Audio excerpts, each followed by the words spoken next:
Adoni VRO అయినటువంటి PT Suresh గారిని వాళ్ళ ఇంటి దగ్గర నుంచి పిలుచుకెళ్ళి దాదాపుగా ఉదయం నుంచి రాత్రి వరకు ఆయన అనేక రకాలుగా హింసించి మరి భయభ్రాంతులు లోలు చేసి ఆయన్ని కొడక అని మాట్లాడలేనటువంటి దుర్భాషలు ఆడుతూ సంపుతాను అని మాట్లాడుతూ కొడక బోయాడైతే ఏం లేను అని మాట్లాడుతూ అదేవిధంగా ఒక అధికారి అయినటువంటి పట్టాలు తీసుకొని వచ్చి అలాగే డాక్యుమెంట్లు తీసుకొని వచ్చి సంతకాలు పెట్టు అని బెదిరించి నీ భార్యకి చివరిగా కాల్ చేయని చెప్పి ఫోన్ చేస్తే మరి భార్య ఇక్కడ కంప్లైంట్ ఇస్తే అక్కడ రావడం జరిగింది. ఒక ఉద్యోగిని, ఆయన మామూలు వ్యక్తి కూడా కాదు, ఒక ఉద్యోగిని తీసుకెళ్ళి చంపుతానని బెదిరిస్తూ మరి ఈ రకంగా చేయడం అనేది సామాన్య ప్రజలకు ఏ విధంగా ఉంటుంది అంటే పదవిలో ఉన్నంత మాత్రం, డబ్బు ఉన్నంత మాత్రం ఎవరినన్నా తీసుకురాగలను, ఏమన్నా చేయగలను అని విర్రవీగితే సమాజం ఒప్పుకోదు, చట్టం కూడా ఒప్పుకోదు.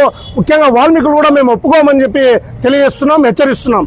కాబట్టి మరి ఆదివారం రోజు మేము ఆయన్ని రాత్రి 11 గంటలకి అక్కడి నుంచి ఎన్టీపీఎల్ ఫ్యాక్టరీ దగ్గర నుంచి ఇక్కడ తీసుకుని వచ్చినారు. మరి డిపార్ట్మెంట్ వారు ఈరోజు మంగళవారం 48 గంటలు కావస్తున్నా కూడా ఒక్కరిని కూడా ఇంతవరకు స్టేషన్కి తీసుకురాలేని పరిస్థితి. మాకేదో కూడా దీనికి ఒకటే చెప్తున్నాం, దీంట్లో అన్యాయం జరిగితే మాత్రం మేము ఉపేక్షించేది లేదు.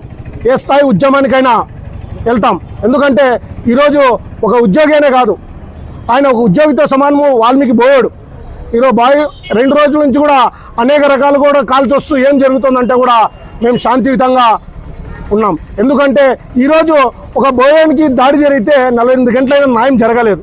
అదే మా మీద అయితే క్షణాల్లో జరిగేటివి. మా కుటుంబ సభ్యులను తీసుకుని వచ్చి రొటేషన్లో కూర్చోబెట్టి వాడాడున్నాడు వీడాడున్నాడని మమ్మల్ని అనేక రకాల ఇబ్బంది పెట్టేవాళ్ళు. ఈరోజు ఒక ప్రభుత్వ ఉద్యోగి మీద కూడా దాడి జరిగితే కూడా న్యాయం చేయలేని పరిస్థితి ఉంది. మేము ఒకటే డిమాండ్ చేస్తున్నాం, మరి అది ఏదైతే టీడీపీ పార్టీలో ఉన్నాడో ఆయన్ని పార్టీ నుంచి సస్పెండ్ చేయాలా, కఠినంగా శిక్షించాలా.